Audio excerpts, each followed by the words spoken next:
Sampaikan soal rapat hari ini. Baik, terima kasih. Hari ini kita ada virtual meeting dengan PT Liga dan ada juga dari Federasi, ada Sekjen PSSI.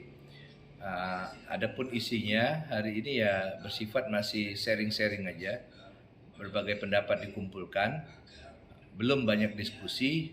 Mungkin nanti meeting berikutnya baru ada kesimpulan dari meeting hari ini dan didiskusikan dan bisa ada fix semua regulasi untuk Liga jalan. Tapi ada beberapa poin penting yang mungkin jadi catatan. Ada soal pembagian grup.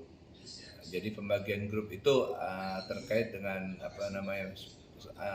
kayak Piala Menpora kemarin. Tuan rumah, kota tuan rumah, tidak ada klub tuan rumah di sana. Mereka main di tempat lain. Itu saya lihat lebih fair, lebih netral. Tapi sekarang apakah bisa diakomodir oleh LIB? Karena ini terkait dengan kos operasional dan semuanya, sponsor semua juga. Terus satu lagi soal durasi. Kalau pembagian 4 grup ada 6 tim. Di sana kita hitung hanya sampai bulan Desember kelar. Itu dengan catatan sudah dapat juara. Tapi seandainya tim itu gagal, tidak lolos, hanya mungkin sampai Oktober akhir.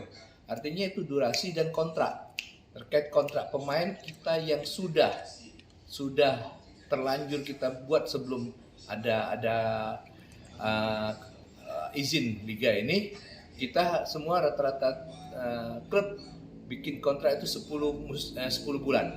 Jadi kalau hanya terhitung Oktober, artinya kita hanya dapat mungkin 6 sampai 7 bulan.